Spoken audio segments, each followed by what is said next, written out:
गोरस बेचत हरी मिले, एक पंथ दुई काज। ये बयान और उसके बाद हंसी और 200 साल के बाद की कुंडली, वर्तमान परिस्थिति देखिए। आप धमकी दीजिए। जहाँ चाइना कब्जा करता है स्वर्णिम साहब कैसे हो सकता है? चाइना कब्जा करता है? बिल्कुल नहीं हो सकता। कब्जा कर लिया हमारा सनातन का स्वर्णिम करा था 1962 के अंदर। जो लाहौर में तिरंगा लहराएगा वो स्वर्णिम साल कहलाएगा। इब्तिदाए इश्क है, रोता है क्या, आगे आगे देखिए होता है क्या। आप देख रहे हैं ये देश है हमारा, अमीश देवगन के साथ।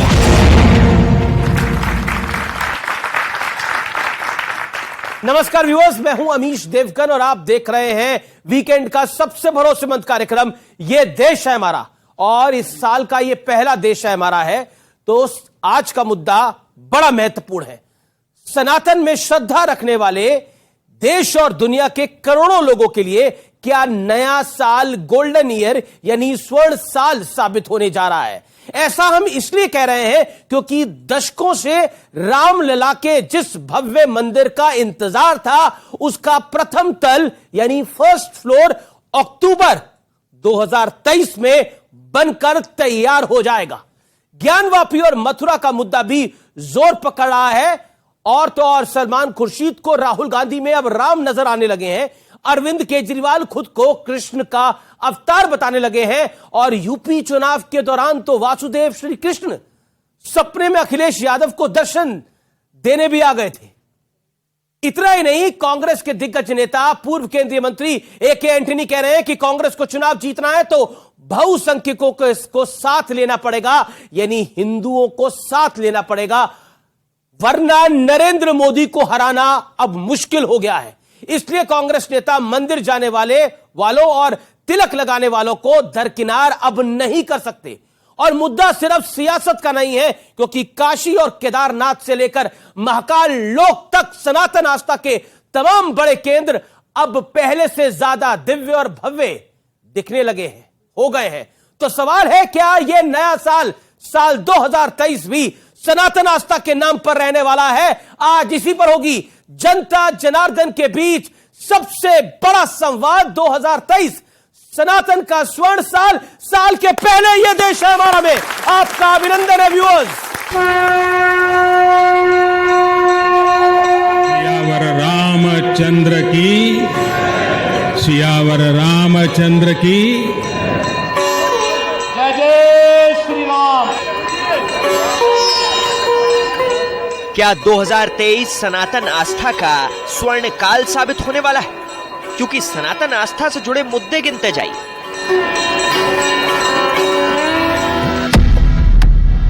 अयोध्या में भव्य राम मंदिर का प्रथम तल अक्टूबर 2023 में तैयार हो जाएगा। ज्ञानवापी और मथुरा का मुद्दा जोर पकड़ रहा है। उज्जैन में भव्य महाकाल लोक और काशी विश्वनाथ कॉरिडोर से लेकर बद्रीनाथ और केदारनाथ तक सनातन आस्था के कई बड़े केंद्रों को पहले से भी ज्यादा दिव्य और पहले से ज्यादा भव्य बनाया जा चुका है।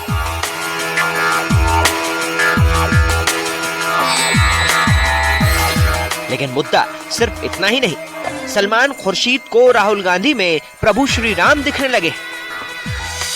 भगवान राम की खड़ाव बहुत दूर तक जाती है, तो कभी कभी खड़ाव लेकर भी चलना पड़ता है। हमेशा भगवान राम नहीं पहुंच पाते हैं तो खड़ाव लेकर चलना पड़ता है। तो भरत उनकी खड़ाव लेकर चलते हैं, तो खड़ाव लेकर हम उत्तर प्रदेश में चले हैं। उत्तर प्रदेश में खड़ाव पहुंच गई है तो राम जी भी पहुंचेंगे, ये हमारा विश्वास है। चाटुकारिता की पराकाष्ठा हम सबके आराध्य मर्यादा पुरुषोत्तम भगवान राम से एक व्यक्ति की तुलना करना जो भ्रष्टाचार के आरोप पे बेल पाकर बाहर है। कांग्रेस के बड़े नेता और पूर्व केंद्रीय मंत्री AK एंटनी का बयान भी सुन लीजिए, जो कह रहे हैं कि कांग्रेस को चुनाव जीतना है तो बहुसंख्यकों को साथ लाना ही पड़ेगा, वरना मोदी को हराना मुश्किल है। इसलिए कांग्रेस के नेता मंदिर जाने वालों और तिलक लगाने वालों को दरकिनार नहीं कर सकते। अरविंद केजरीवाल खुद को कृष्ण का अवतार बताने लगे और यूपी चुनाव के दौरान वासुदेव श्री कृष्ण अखिलेश यादव के सपने में आए थे।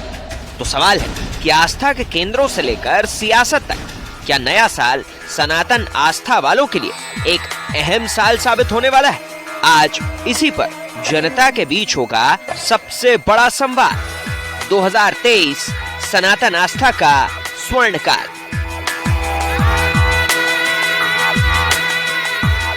चर्चा सबसे पहले तो हमारे तमाम मेहमानों का अभिनंदन है, तमाम व्यूअर्स का अभिनंदन है। मेरे साथ आज जुड़ रहे हैं खास तौर पर डॉक्टर सुधांशु त्रिवेदी, भारतीय जनता पार्टी के लोकप्रिय प्रवक्ता हैं, सांसद हैं, आपका अभिनंदन है। और इस साल जो स्पोक्स पर्सन की रेटिंग आई उसमें नंबर 1 पर भी आए, तो उनका जोरदार स्वागत है एक बार फिर से। मेरे साथ स्वामी दीपांकर हैं, आध्यात्मिक गुरु हैं, उनका अभिनंदन है। मेरे साथ ऋत्वेश्वर जी महाराज हैं, सदगुरु, आपका भी अभिनंदन है, जोरदार तालियों से स्वागत करिए। मेरे साथ अंसार रजा है, चेयरमैन गरीब नवाज फाउंडेशन के, बड़े लंबे अरसे बाद हमारी स्टूडियोज में दिख रहे हैं, उनका अभिनंदन है। मेरे साथ मौलाना साजिद रशीदी है, उनका अभिनंदन है, आपका अभिनंदन है। मेरे साथ शादाब चौहान है, नेता पीस पार्टी के, उनका अभिनंदन है। तो आप तमाम लोगों का एक बार फिर स्वागत है। साल 2023 सनातन आस्था के लिए मैं शुरुआत आपसे करता हूं ऋत्वेश्वर जी महाराज। सनातन आस्था के लिए बड़ा साल होगा। बड़ा साल इसलिए होगा कि कहा जाता है लीगली 50 साल का इंतजार रामलला के मंदिर के लिए करना पड़ा, और वैसे 500 साल का इंतजार करना पड़ा। क्या कहना चाहते हैं? आपने बहुत दिव्य और भव्य कार्यक्रम रखा है, जो पूरे सनातन धर्मावलंबी, मतावलंबी पूरे विश्व में जो हैं, इससे वो प्रसन्न होंगे। और पिछले साल आपने कहा कि सबसे सुपरहिट था, ये इस साल भी होगा, क्योंकि आपने एक ऐसा सवाल उठाया है। देखिए 2023 आ रही है, लेकिन 2022, 2014 से जो कुछ इस देश में होता आया है, कभी भी कोई सत्य बात कहने में किसी को गुरेज नहीं होनी चाहिए। यद्यपि आपको लोग दलाल कह देंगे, आपको सत्ता के दलाल कह देंगे, किसी पार्टी से जोड़ देंगे, मेरा यह कहना है जो राष्ट्रीयता, सनातन धर्म, सनातन मत और भारत के विकास के लिए काम करे, सबके हित के लिए काम करे, उसके पक्ष में खड़ा होने में अगर कोई दलाल कहता है तो 100 बार दलाल कहलाने में भी हमें कोई गुरेज नहीं होना चाहिए। और मैं मानता हूं कि भारत देश के प्रधानमंत्री श्री नरेंद्र मोदी जी और मैं जिस प्रदेश से आता हूं, आपने भी नाम लिया मथुरा, मैं अयोध्या में भी और हमारे काशी में भी, मैं सब जगह गया, पर अब तो हमारे कृष्ण लला का समय आया है, मैं तो वहीं का हूं। और ये सुंदर समय आया है। एक साधारण सी बात है, देखिए 3 चीजें हैं, अयोध्या, मथुरा, काशी, इतने पे तो बात हो रही थी। वेटिकन सिटी में कोई क्या जाके मंदिर की बात कर सकता है? कोई मक्का मदीना में जाकर के किसी मंदिर की बात कर रहा है? ये स्थान, 3 स्थान हिंदुओं के लिए, सनातन धर्मावलंबियों के लिए आत्मा की तरह है, प्राण की तरह है। रामलला का मंदिर बहुत भव्य और दिव्य बनने जा रहा है, काशी और मथुरा की बात हो रही है, लेकिन इसी बीच सियासतदानों को भी लगने लग गया है कि बिना हिंदुत्व के अब काम नहीं चल सकता। किसी को वासुदेव कृष्ण सपने में आते हैं तो कोई तो खुद बन जाता है। क्या आपको लगता है कि सियासत के लिए भी सनातनी युग है ये? आप एक बात बताइए अमीश जी, अगर अखिलेश यादव के सपने में कृष्ण जी आते हैं तो इसमें बुरा क्या है? किसी ने बुरा कहा नहीं है, तो फिर उस पर एतराज करने की तो कोई बात नहीं है। भाई खाली मोदी जी के ही सपने में भगवान राम आ सकते हैं क्या? और किसी पे हक नहीं है? दूसरा, जहां तक सवाल आपने एक बात कही है कि हिंदुओं की जरूरत है, देखिए हिंदुस्तान में तकरीबन 100 करोड़ हिंदू भाई हमारे रहते हैं, उनके बगैर हम नहीं चल सकते। जो लोग ये कल्पना करते हैं कि हम हिंदुओं को छोड़कर के सत्ता में आ जाएंगे, ये बहुत बड़ी गलतफहमी में हो। हिंदुस्तान सबसे मिलकर के बनेगा, सरकारें सबसे मिलकर के बनेगी। ये अलग बात है कि बीजेपी कहती है कि मुझे वोट नहीं चाहिए, लेकिन वोट चाहिए होता है। कहती जरूर है कि मुझे मुसलमानों को वोट नहीं चाहिए, जैसे इनके परवेश वर्मा कहते हैं मुझे मुसलमानों को वोट नहीं चाहिए, लेकिन मोदी जी कहते हैं सबका साथ, सबका विकास, सबका विश्वास। अब बड़े मोदी जी हैं या परवेश वर्मा, ये तो सुधांशु त्रिवेदी जी बताएंगे। लेकिन हिंदुस्तान की कल्पना बगैर हिंदू, मुसलमान, सिख, ईसाई के नहीं की जा सकती। मैं बड़ा सीधा सवाल पूछ रहा हूं। एक युग था जिसमें कहा जाता था कि जो नेचुरल रिसोर्सेज हैं उन पर पहला हक अक़लियतों का है, और स्पेसिफिकली कहा गया मुसलमानों का है। वहां से यहां तक, वहां अब ए के एंटनी कहते हैं कि हिंदुओं के बिना, तिलकधारियों के बिना अब कोई सरकार बनानी नामुमकिन होती जा रही है। चाहे तिलकधारियों की बात करें आप, चाहे टोपी वालों की बात करें आप, ये सिर्फ सियासत की चीजें हैं। आज स्वामी दीपांकर जी महाराज बैठे हैं या महाराज जी बैठे हैं या सुधांशु त्रिवेदी जी बैठे, हम लोगों में तो कोई मतभेद नहीं, हम तो आसपास बैठे हुए हैं। लेकिन जब सियासत की बात आती है तब लोग हिंदू मुसलमान करते हैं। क्या ये लोग जो आपके दर्शक बैठे हैं, आपने मौलाना साजिद रशीदी साहब का नाम लिया, क्या इन लोगों ने ताली नहीं बजाई? क्या इनके नाम पे बजाई कि नहीं बजाई? तो इन्हें तो कोई आपको बुराई, प्यार दिखाई दे रहा है। फिर तो राहुल जी को समझाना चाहिए, प्यार ही प्यार है भैया। राहुल जी तो समझा रहे हैं, आप समझे तो वो तो समझा ही रहे हैं कि सुधांशु प्यार ही जी, प्यार बांट रहे सुधांशु हैं। एक मिनट जी, और जी। जहां तक आपने सलमान खुर्शीद की बात कही, इसमें कोई दो राय नहीं है कि आप तुलसीदास जी की जो चौपाई है, मुझ में राम, तुझ में राम, सब में राम समाया, हमें तो आप में भी राम दिखता है, तो उसमें क्या कीजिए? आप राम इतराज दिख कीजिएगा, सकता है आपको किसी में, फिर क्या? सबका डीएनए एक है, राम आपको किसी में भी दिख सकता है। हम तो आपकी बात कर रहे हैं ना। एक पॉइंट है, सब में राम दिख सकता है, लेकिन राम के बराबर कोई नहीं हो सकता। बराबर कोई नहीं हो सकता। तो सलमान खुर्शीद तो राम के बराबर नहीं, खड़ा नहीं, करने की कोशिश देखिए, की। मेरा तो सवाल है कि एक बात किसी और सुनिए। धर्म के ईस्ट के एक साथ बात करता सुनिए, तो पता नहीं क्या कुछ हो जाता। देखिए, लेकिन विषय वो नहीं है। प्रभु श्री राम के बराबर ना तो राहुल गांधी हो सकते हैं और ना मोदी हो सकते हैं। मोदी को तो कंपेयर ही नहीं करा ना किसी। अरे लोग तो फिर- भगवानों से जी, जी, भगवान कह रहे हैं ओके, उनको। सुधांशु त्रिवेदी। उनको तो लोग भगवानों जी, का भगवान कह रहे सुधांशु हैं। त्रिवेदी। ओके, सुधांशु त्रिवेदी। देखिए, पहली बात जो मौलाना साहब ने कही, सब में भगवान, सब में राम है, तो मैं याद दिलाना चाहता हूं, इजिप्ट में फेराहो राजाओं का नाम सुना है ना? जाके चेक करिएगा, फेराहो डायनेस्टी का पहले राजा का नाम क्या है? राम से। सोचिएगा, राम से में राम कहां से आ गया? जॉर्डन रिवर, खूब इजराइल और फिलिस्तीन की लड़ाई होती है, जॉर्डन रिवर के वेस्ट बैंक पे बहुत बड़ा इजिप्ट का शहर है राम अल्लाह। अल्लाह समझ में आता है, राम कहां से आ गया है उसमें। इसलिए राम सब जगह हैं, चाहे इधर देखिएगा ईस्ट में या वेस्ट में दिखाई पड़ेगा। लेकिन अपने घर पे उनको, मगर अब मैं एक सियासत का जवाब देता हूं और नए वर्ष का। देखिए, जो मौलाना साहब ने सियासत की बात की, देखिए प्रॉब्लम क्या है कि कुछ लोगों के माइंडसेट इस ढंग से भरने का प्रयास किया जाता है। मोदी जी ने तो सबका साथ सबका विकास की बात कही। हमने जो निर्धन लोगों के लिए, वंचित लोगों के लिए योजनाएं दी हैं, 70% अल्पसंख्यकों का कोई ना कोई परिवार ने किसी न किसी योजना का लाभ जरूर लिया है। यह सोचने की बात है कि इतना देने के बाद भी वोट क्यों नहीं मिलता। दूसरी तरफ हिंदू समाज में 700 रुपए की बिजली देने के लिए वोट किसी को देने को तैयार हो जाते हैं। तो यह विचार भी एक करने का विषय है कि यदि हम सबको दे रहे हैं, फिर भी कोई उस लाभ को लेने के बाद भी विकास से न संबंध रख के मन में किसी द्वेष से संबंध रख रहा है, तो मेरे विचार से इस स्वर्ण काल में हमें उस चीज का निवारण या परिमार्जन करने की जरूरत है। दूसरा, ये ग्रेगोरियन कैलेंडर का पहला महीना आ रहा है ना, जनवरी। हमारा नया साल शुरू होता है मार्च से। अब मैं एक बात कहना चाहूंगा, 2 महीने का अंतर है दोनों में। तो जनवरी, फरवरी, मार्च, अप्रैल किसके नाम पे हैं? आप जाके नेट पे चेक कर लीजिएगा, मिल जाएगा। जूलियस सीजर के नाम पे जुलाई है, अगस्टस सीजर के नाम पे अगस्त है। जिस राजा को बड़ा दिखाना था उसने अपना 31 का महीना कर दिया ताकि 30 से ज्यादा मेरा हो।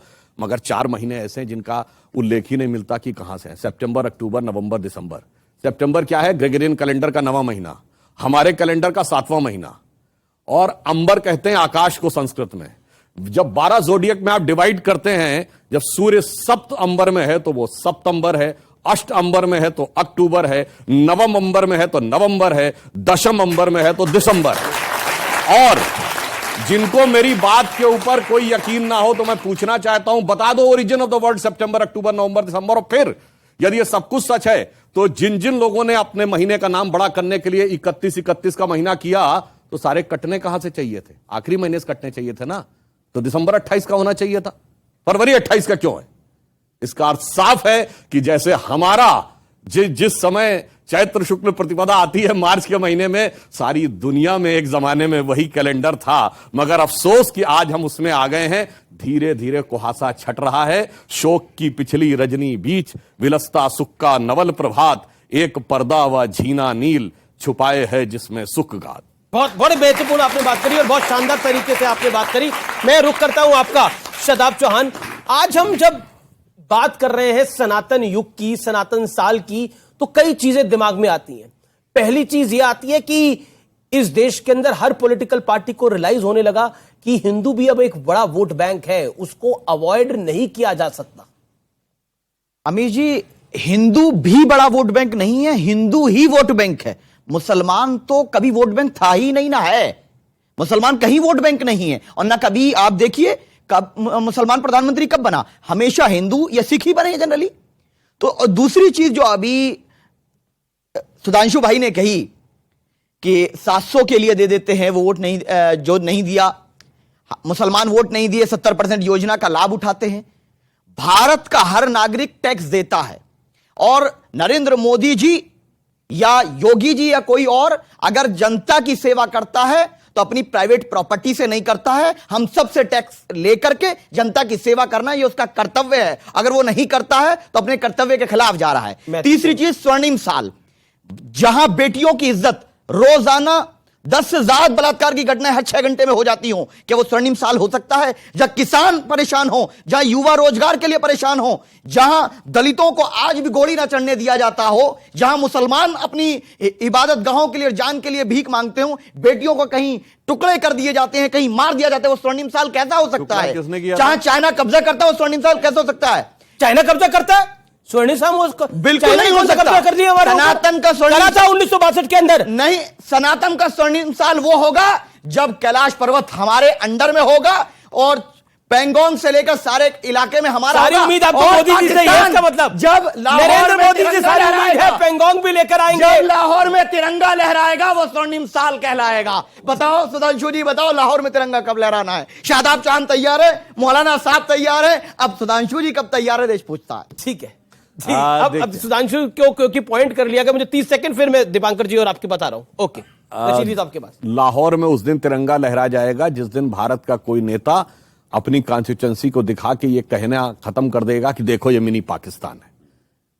और शुरुआत हो गई उस दिन की जिस दिन हमारी सरकार आने से पहले बंगाल के मंत्री ने फरहाद हाकिम, और सुनिए, नहीं, अरे और एक और पूरी बात अभी भी मंत्री है। हमारी सरकार आने से पहले इस देश में, सुनिए, धीरे धीरे परिवर्तन हो रहा है। हमारी सरकार आने से पहले इस देश में पाकिस्तान के झंडे लहराए जाते थे। पाकिस्तान जिंदाबाद जिंदाबाद घाटी में कहा जाता था, मेरी जान पाकिस्तान कहा जाता था। अब मेरी जान पाकिस्तान कहने वालों की जान सांसत में अटक गई है। चिंता मत करिए। और हकीकत जानते क्या हो गई है? हमारी सरकार आने से पहले हम जाके शिकायत करते थे यूएन में कि पाकिस्तान सता रहा है, आज पाकिस्तान शिकायत करता है जाके कि हिंदुस्तान आंख दिखा रहा है। और स्वर्णिम काल की शुरुआत और देखिए जनाब, याद करिए वो वीडियो, पाकिस्तान की संसद में खड़े होकर कहा था पाकिस्तान के सांसद ने कि शाह महमूद कुरैशी साहब जो फॉरेन मिनिस्टर थे वो आए, आर्मी चीफ आए, उनके पैर कांप रहे थे, उन्होंने कहा खुदा का वास्ता है अभिनंदन को शाम तक वापस कर दो वरना 9 बजे तक इंडिया अटैक कर देगा। अरे जनाब, इब्तिदाए इश्क है, रोता है क्या, आगे आगे देखिए होता है क्या। जी जी जी, एक सेकंड, मेरे साथ 2 मेहमान है जो अभी तक बोले नहीं है। ठीक है, अगर शाह महमूद कुरैशी के पैर कांप रहे हैं तो ये बात हमें हमें सुनाने की क्या जरूरत है?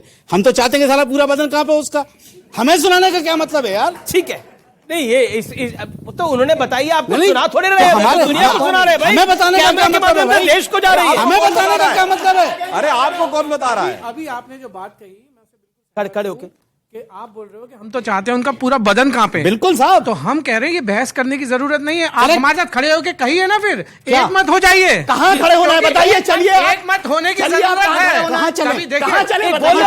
देखिए, जैसा मेरे गुरुदेव ने कहा, जैसे बादल छटते हैं तो हमें क्या दिखाई देता है? आप ये बताइए।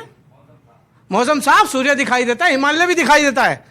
तो वो जो बादलों में सनातन को छुपा दिया गया था वो बादल छट रहे हैं। किसने छुपाया? 2023 में बादल छट रहे हैं। जी। और आपने बोला कि वो पूरा कांपेंगे, वो पूरा कांपेंगे। आप जो अभी यहाँ बोल रहे हैं, सनातन का अपमान है, सनातन जी जी जी, रशीदी साहब और स्वामी दीपांकर। रशीदी साहब, अब आप अपनी बात को रखिए। देखिए, एक तरफ अयोध्या की बात हुई, काशी और मथुरा की भी बात हो रही है, आप कैसे देखते हैं? आपका वक्त है ये। देखिए, अभी भाई ने भी कहा बादल छटे हैं। मैं ये पूछना चाहता हूं सभी लोगों से, पिछले 65-70 सालों में क्या मुसलमान की हुकूमत थी? सनातन छिप गया जिसमें, मुसलमान की तो नहीं थी 65-70 सालों में। सुन लीजिए सर, मैं बोल लूं पूरी बात। जी जी जी प्लीज। मैं उस वक्त भी हिंदू थे, सरकार के अंदर आज भी हिंदू हैं। अब दोष मुसलमान का तो नहीं है अगर सनातन छिपा हुआ है। सवाल ये है सबसे बड़ा कि इस देश में सनातन का अच्छा सबसे साल वो हो सकता है जिसमें कोई आदमी भूखा ना सोए, जिसमें कोई आदमी बेरोजगार ना रहे, जिसमें सबको अच्छा स्वास्थ्य मिले, जिसमें सबको अच्छी एजुकेशन मिले। वो सबसे अच्छा साल हो सकता है। क्योंकि राम के चरित्र को जब हम पढ़ते हैं तो रामराज ये नहीं है कि आप तोड़िए मस्जिदों को। रामराज ये नहीं है। मस्जिद को तोड़ा? बाबरी मस्जिद को तोड़ा 1992 में, सारी दुनिया ने देखा।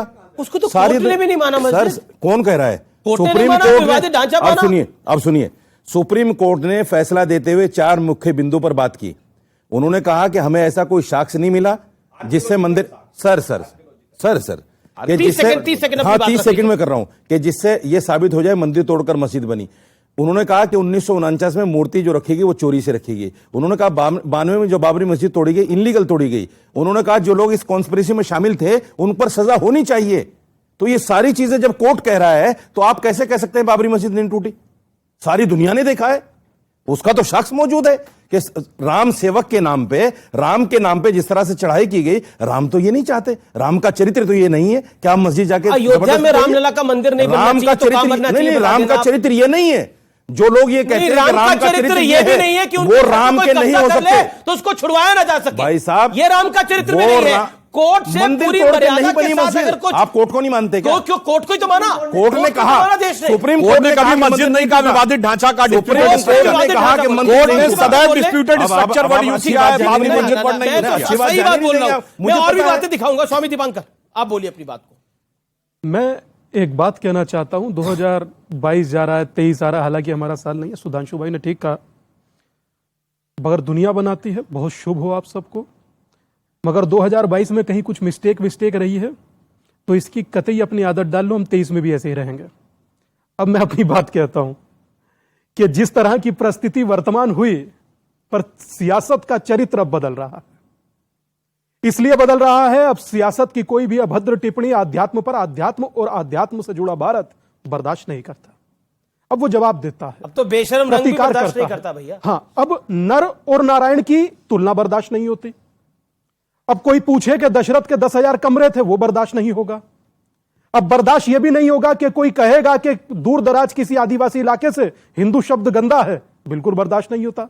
भारत रिएक्ट करता है।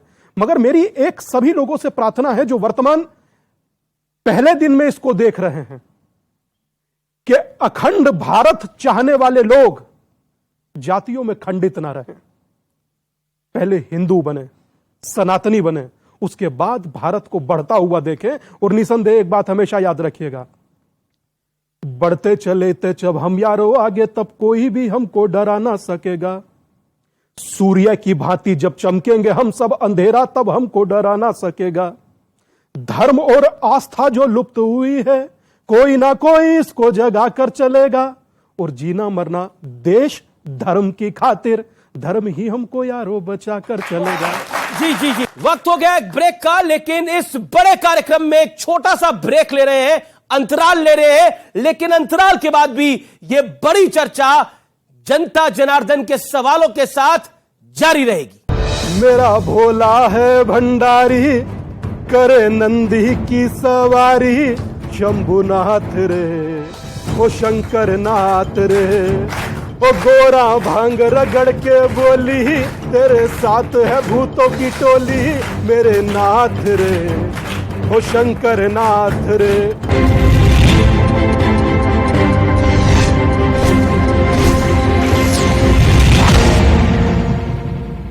से बरामद दस्तावेजों की जांच कर रही है टीम। भोपाल से अयोध्या पहुंची श्री राम रजाई रथ यात्रा, जहां पूजा के बाद रामलला को ठंड में रजाई भेंट की गई। पिछले 6 साल से पारंपरिक तरीके से यात्रा निकाली जा रही है। यात्रा में शामिल सदस्यों ने राम मंदिर निर्माण के लिए 1 लाख का सहयोग दिया। आगरा के बाह थाना क्षेत्र में दबंग युवकों से साधु को जमकर पीटा। मारपीट के बाद आरोपी मौके से फरार हो गए। सूचना पर पहुंची पुलिस ने घायल साधु को इलाज के लिए अस्पताल में भर्ती कराया।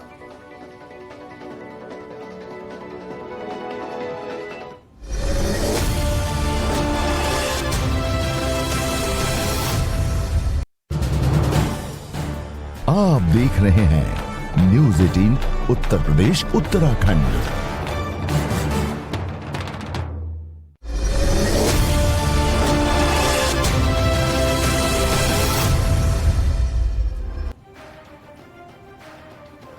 लखनऊ में सैकड़ों वकीलों ने किया मोहनलालगंज कोतवाली का घेराव। रायबरेली हाईवे पर वकीलों ने लगाया जाम। पुलिस पर एक वकील को पीटने का आरोप। मेरठ में बच्चों के विवाद में 2 पक्षों में खूनी संघर्ष के दौरान जमकर हुआ पथराव। 6 लोग अस्पताल में भर्ती। 5 लोगों को पुलिस ने किया अरेस्ट। खरखौंदा के पीपली खेड़ा गांव का मामला। वो बयान में पहले पढ़ता हूं, फिर मैं उस शख्स का नाम भी आप लोगों को बता दूंगा। आज मुसलमान खामोश है, आप लोग भी देख सकते हैं स्क्रीन के पीछे।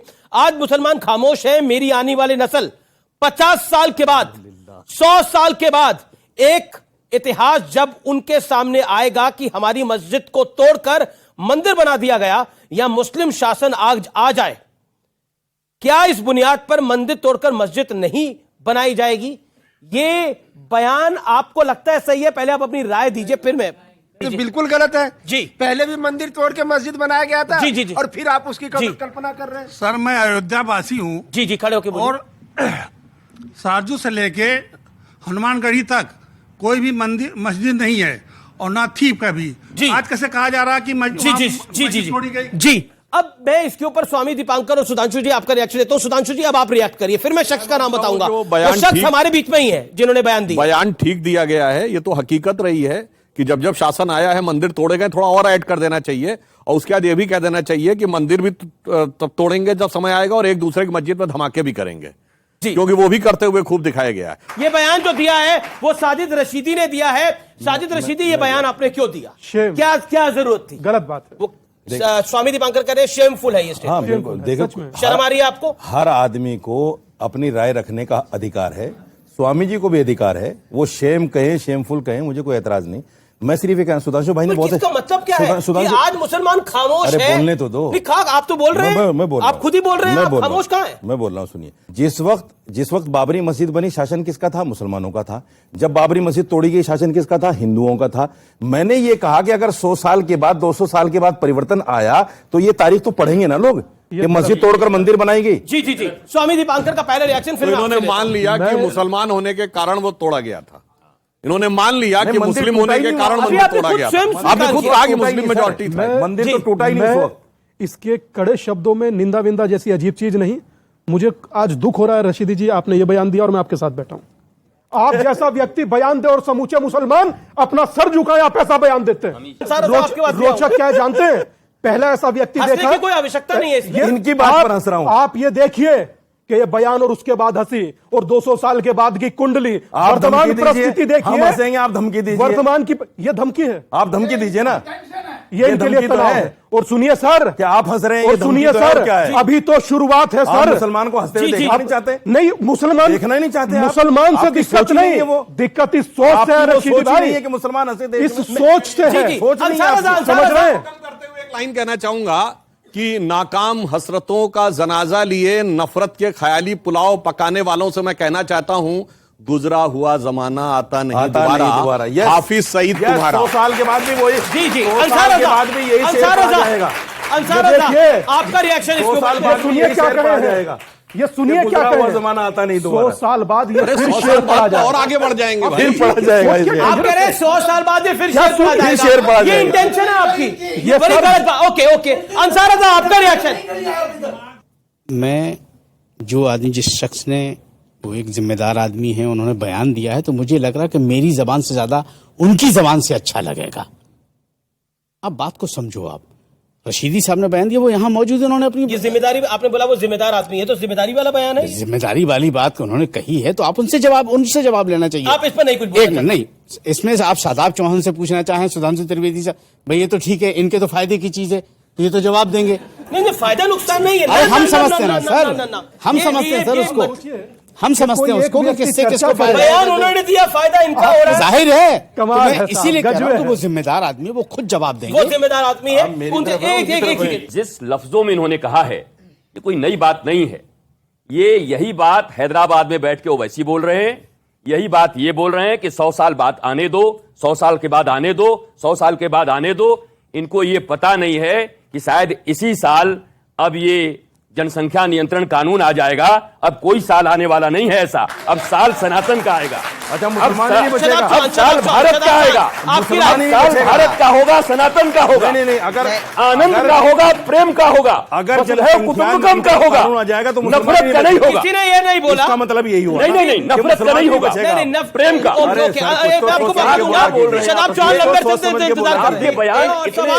जनसंख्या आपके ऐसे बयान होंगे, मैंने सोचा नहीं था। जनसंख्या नियंत्रण कानून कानून से मेरा क्या मतलब है भाई? और आप क्यों चिढ़ रहे हैं फिर? मैं तो नहीं महाराज, अगर मैं बोलूंगा सुनिए लाइए कानून। क्यों चिढ़ रहे हो फिर आप? लाइए कानून। अगर आपका कोई मतलब नहीं है क्यों चिढ़ रहे हो फिर आप? कहिए लाइए कानून। महाराज जी ने एक बहुत बड़ी बात एक कही। सेकंड शादाब चौहान। महाराज जी ने बड़ी बात कही कि इस साल जनसंख्या नियंत्रण कानून आने वाला है। जी। जो बात सुधांशु जी को नहीं पता, जो पार्टी के प्रवक्ता है रूलिंग पार्टी के, वो महाराज जी को पता है, जो इस बात को संदेशित करता है। मैं इस देश का साधु हूं। नहीं, वो दैवीय आधार पे बोल सकते और हैं। मैं सुन लीजिए, इसका मतलब ये है कि भारत सरकार जो फैसले लेगी वो स्वतंत्र रूप से चर्चा करके देशहित की बजाय कोई अगर व्यक्ति बोल देगा उसकी बुनियाद पे लेगी। इनको कैसे मालूम है? क्या आपको ये मालूम नहीं? जो साधी प्रज्ञा ने बोला है उसका भी फेवर करेंगे फिर तो ये। दूसरी चीज ये है, मुझसे सवाल पूछा गया अमीश जी, सवाल मुझसे पूछा गया का मतलब ये हो जाएगा। सवाल मुझसे पूछा गया है। Let me complete. Bharatiya Janata party ने जितने भी वादा किए, मैं भारतीय जनता पार्टी का सदस्य नहीं हूं, उन्होंने धारा 370 कहा, धारा 370 हटाया, राम मंदिर बनाने को कहा, राम मंदिर बनाई। उन्होंने ये भी कहा है कि कहीं ना कहीं जनसंख्या नियंत्रण कानून की जरूरी है, सामान्य नागरिक संहिता कानून की जरूरत है। मैं विश्वास करता हूं कि प्रधानमंत्री मोदी जी और उनकी पार्टी इस काम को करेगी। सुप्रीम कोर्ट और मंदिर के बारे में बता रहे थे सर। मंदिर मस्जिद तो हर सरकार का मुद्दा रहा है और सुप्रीम कोर्ट कांग्रेस के टाइम भी था और अभी भी है। तो अगर सुप्रीम कोर्ट किसी भी मुद्दे को कानून में रह के फैसला ले रही है तो आपको क्या दिक्कत है इस चीज? ये बड़ा इंपॉर्टेंट बात है। अगर कोर्ट फैसला ले रही है तो फिर क्या दिक्कत है? क्योंकि अभी पीछे बात हुई कि काशी और मथुरा की भी बात होने लग गई है, कोर्ट में जा रहे हैं। कोई ये तो नहीं, जबरदस्ती तो किसी से कोई छीन नहीं सकता इस देश के अंदर। थोड़ी जबरदस्ती गई थी बाबरी मस्जिद। मोहतरमा, हमारे देश का एक संविधान है।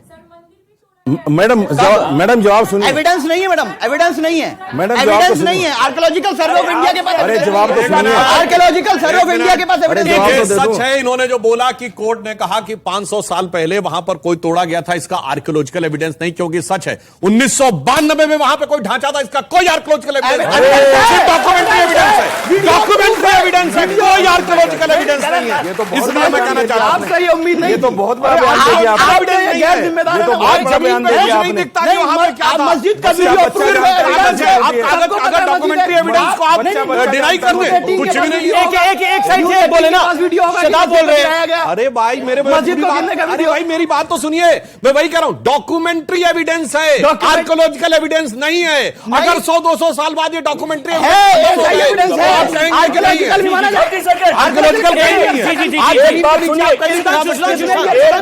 एक बात सुनिए, ये जो आप कहते हो कि इतिहास इतिहास इतिहास, क्या रोमिला थापर के इतिहास से पूरा सनातन संस्कृति चलेगा? हमारा 1,97,00,00,000 साल पुराना इतिहास है। हम उस इतिहास की बात करते हैं। रामायण और महाभारत को, जिनको लोग माइथोलॉजी कहते हैं, मेरे प्यारे बच्चों जो आप यहां बैठे हुए हैं भारतवर्ष के, इस बात को जानो, ये ग्रीक वर्ड है माइथोलॉजी। हमारा वो स्वर्णिम इतिहास है, हिस्ट्री है। भगवान राम और कृष्ण के यहाँ के हिस्ट्री है, उनको माइथोलॉजी कह के डिनाई मत करो। इसलिए मंदिर इस पर मैं एक बात कहना चाहता हूं, अगर भगवान राम माइथोलॉजी थे तो राम सेतु कहां से बन गया? अगर भगवान राम माइथोलॉजी थे तो श्रीलंका में अशोक वाटिका कहां से है? अगर भगवान राम माइथोलॉजी थे तो अयोध्या कहां से है? अगर भगवान राम माइथोलॉजी थे तो चित्रकूट का वो पहाड़ कहां से आया? ये सब सच्चाई है। अगर वासुदेव कृष्ण सच्चाई है तभी तो मथुरा है। स्वामी जी ने एक बहुत अच्छी बात कही। ये माइथोलॉजी वर्ड कहां से आया है? अंग्रेजी में शब्द है ना मिथ, MYTH मिथ। ये मिथ शब्द कहां से आया है? संस्कृत के मिथ्या से आया है। ब्रह्म सत्यम जगन मिथ्या, जो मिथ्या होता था उसको अब ये बताइए कि महाराज जी सही है, सुधांशु जी सही है, और ग्रीक बता रहे हैं, आप संस्कृत समझे नहीं। पूरी बात एक ही बात है। नहीं सुनिए तो पूरी बात। अरे सुनिए, जननी संस्कृत है। आपने एक बहुत बड़ी बात कही शुरू में कि 2023 आ रहा, स्वर्णिम काल कहलाएगा, ठीक है ना? स्वर्णिम साल कहलाएगा। चलो मैं सुधांशु त्रिवेदी जी से एक सवाल पूछना चाहता हूं और बहुत मोहब्बत से पूछना चाहता हूं कि सुधांशु जी जिम्मेदार आदमी है, पढ़े लिखे आदमी है और रूलिंग पार्टी के प्रवक्ता भी है। अभी हिंदुस्तान में कितने लोगों को फ्री राशन दिया जा रहा है? एक बात का जवाब देते हैं मुझे। कितने लोगों को राशन दिया जा रहा है सर? 83 पॉइंट कुछ करोड़ लोगों को दिया जा रहा है ना। इसलिए दिया जा रहा है कि उनके पास परेशानियां, जरूरत है। आप स्वर्णिम काल कह रहे हैं इसको। 85 करोड़ लोग बेरोजगार बैठे हैं और आप स्वर्णिम काल कह रहे हैं इसको। इनके पास कारोबार नहीं है, उसको आप स्वर्णिम काल कह रहे हैं और आप कह रहे हैं मोदी जी ने बहुत अच्छा कर दिया। मतलब सरकार को राशन पहुंचाना पड़ा उनके घर पे कि वो मोहताज हैं, उनके पास कारोबार नहीं है। मैं आपसे जानना चाहता हूं, उनके पास कारोबार नहीं है, रोजगार नहीं है, ताकि सरकार उन्हें खिला रही है। देखिए वो 80 करोड़ लोगों को अनाज क्यों पहुंचाना पड़ा? जब कोविड आया लोग कहते थे अगर हम बैंक के अकाउंट में पैसा भी पहुंचा देते, सप्लाई चेन तो खत्म हो गई थी, दुकानें बंद थी, अगर सारे लोग पहुंच जाते दुकानों पर राशन खरीदने के लिए राशन नहीं था। तो ये जो मूर्ख लोग हम लोगों को बता रहे थे कि पैसा दीजिए पैसा दीजिए, मोदी जी ने समझदारी के साथ कहा। कोविड को गए हुए कितने साल हो गया? कितने साल का हुए? अरे दोबारा है, दोबारा मतलब राहुल गांधी की अभी दोबारा राहुल गांधी की यात्रा रोकने तक रहेगा, राहुल गांधी की यात्रा रोकने तक रहेगा कोविड।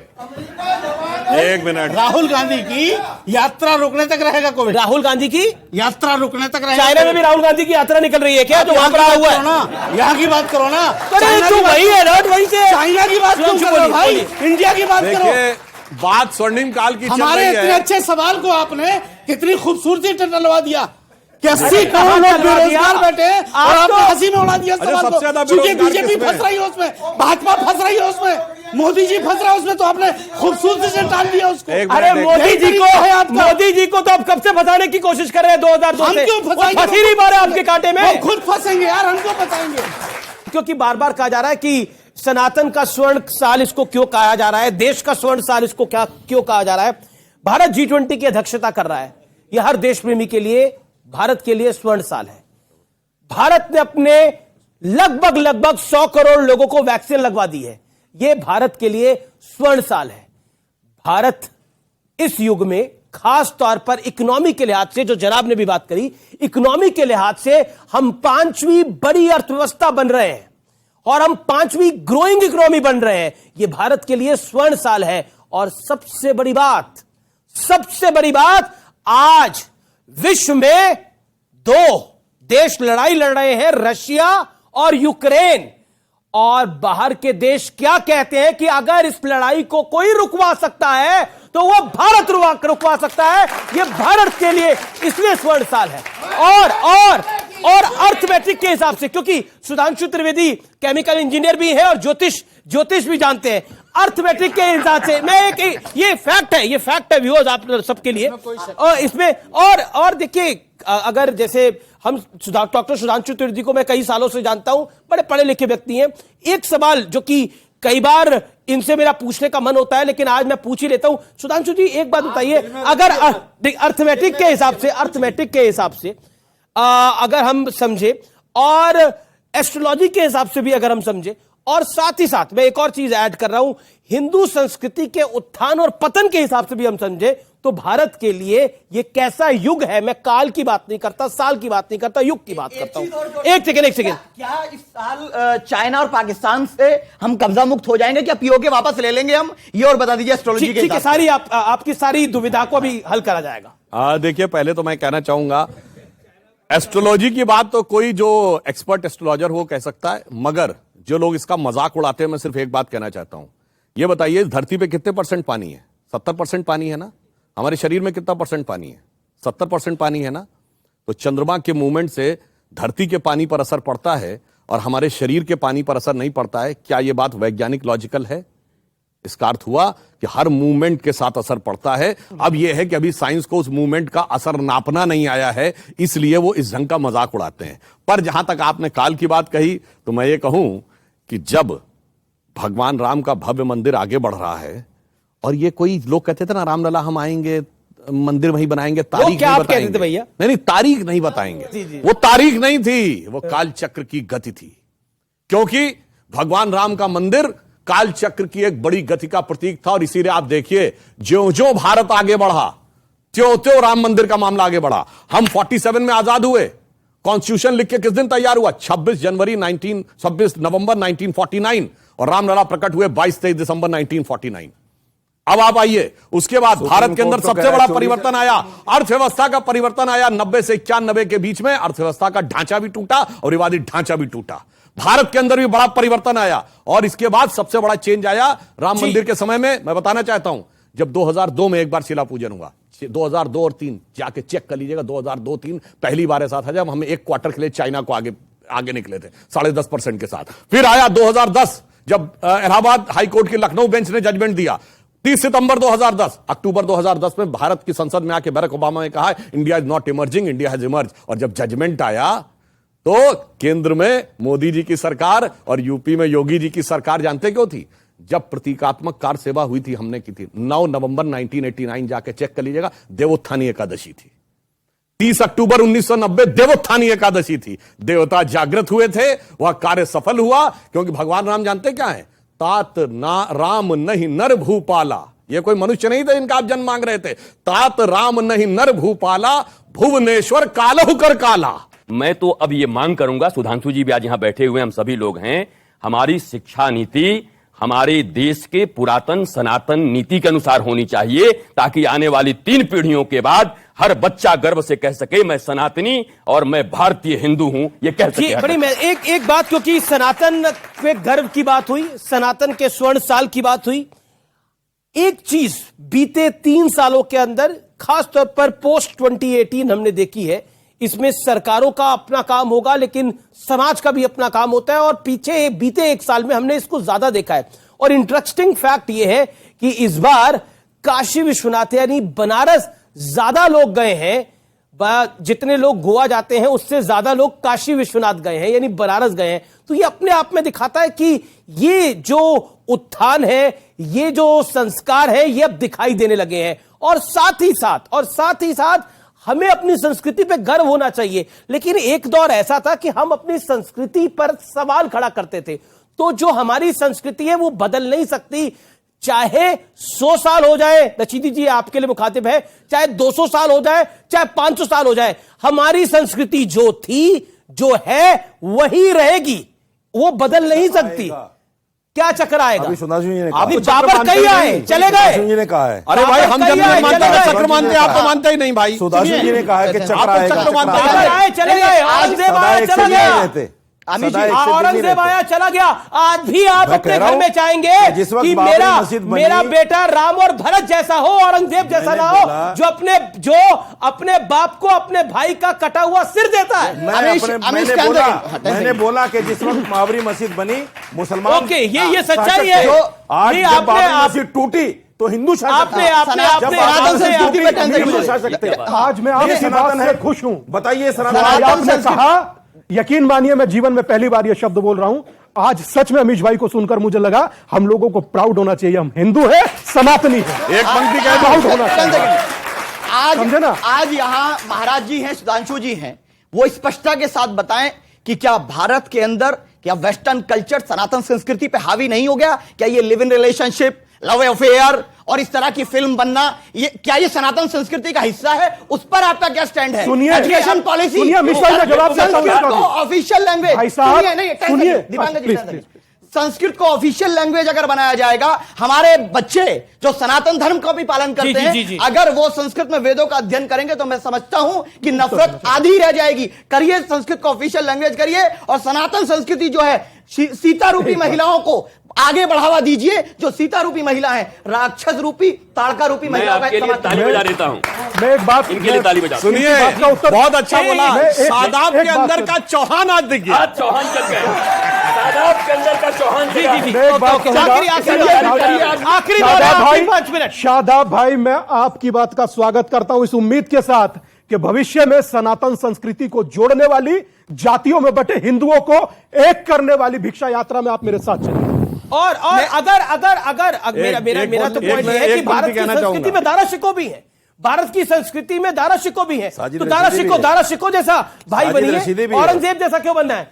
मेरा ये कहना है कि भाई जो बैठे अपने अंसार रजा, ये पूरी डिबेट में ले रहे हैं मजा। और सुधांशु जी ने कहा सादाब खान है, बन गए चौहान है, और रशीद खान, इन्होंने ऐसा दिया बयान, इस पे कौन है मेहरबान जी। और भैया मेरे सुधांशु राष्ट्रीय प्रवक्ता, इनका डंका बस्ता बंबई हो चाहे कलकत्ता। अब इधर आ जाओ, ये महाराज जी हमारे संत हैं, ब्रह्मचारी संत हैं, सब लोग आ जाओ इनकी शरण में, सभी के दुखों का होगा अंत है जी। बहुत बढ़िया, बहुत बढ़िया। अच्छा, नए साल पे आपका कोई रेजोल्यूशन तो होगा, एक लाइन, नए साल पे कोई रेजोल्यूशन तो होगा आपका? मैं ये कहना चाहता हूं जी, बोलिए। बोलिए। सबसे अच्छा साल वो होगा जब देश से गरीबी, बीमारी ये बात सही और ये कोविड जैसी चीज जो ला रहे हैं ना बार बार, ये ला खत्म रहा हो है? जाएगा। नहीं, कोविड को लेकर मजाक नहीं उड़ाना चाहिए, बीमारी है खतरनाक। बीमारी नहीं। इस नए साल के अवसर पर सबको शुभकामनाएं देते हुए मैं यही कहूंगा कि हमारी सरकारों से अनुरोध है कि राष्ट्र की सुरक्षा, महिलाओं की सुरक्षा और युवाओं के रोजगार की सुरक्षा हमें सुनिश्चित करनी चाहिए। हमारे विरोध हो सकते हैं, लेकिन हम सब भारतीय हैं। छोटी हो या बड़ी हो डगर जानते हैं हम, किस तरह से कटेगा सफर जानते हैं हम। तुम नफरतों के लाख जलाते रहो चिराग, भारत को जोड़ने का हुनर जानते हैं। जी देखिए, मैं एक पंक्ति में कहूंगा, अभी तक भारत का स्वाभिमान टूटा फूटा पड़ा था, गौरव के स्थान टूटे हुए पड़े थे, समाज जात पात में टूटा फूटा पड़ा था। तो अब स्वर्ण काल कैसे आ रहा है? अटल जी की इस पंक्ति से कहना चाहूंगा, टूटे हुए तारों से फूटे बासंती स्वर, पत्थर की छाती में उग आया नव अंकुर, झरे सब पीले पात कोयल की कुहुक रात, प्राची में अरुणिमा की रेख देख पाता हूं, गीत नया गाता हूं, गीत नया गाता हूं। अब आपको तो कोई भजन सुनाना पड़ेगा या कुछ सुनाना पड़ेगा स्वामी जी। चलो सखी वहां चले जहां बसत ब्रजराज, गोरस बेचत हरि मिले, एक पंथ दुई काज। बहुत बढ़िया, बहुत बढ़िया। मेरा भोला है भंडारी, करे नंदी की सवारी, शंभुनाथ रे ओ शंकर नाथ रे, ओ गोरा भांग रगड़ के बोली, तेरे साथ है भूतों की टोली, मेरे नाथ रे ओ शंकर नाथ रे। ओम नमो पार्वती पते हर हर। बहुत बहुत शुक्रिया आपका हमारे साथ जुड़ने के लिए। आप तमाम मेहमानों यहाँ पर आए, आपने अपनी बात को रखा, आपका बहुत बहुत शुक्रिया। उम्मीद करते हैं कि इस साल आपने जितना हमें प्यार दिया है उससे 2 गुना, 3 गुना, 4 गुना ज्यादा प्यार आप न्यूज 18 को देंगे, आर पार को देंगे। आपका बहुत बहुत शुक्रिया। उम्मीद है नव वर्ष आपके लिए मंगल कामनाएं लेके आए, आपके लिए शुभ हो और आपके लिए लाभदायक भी हो। नमस्कार, जय हिंद, वंदे मातरम।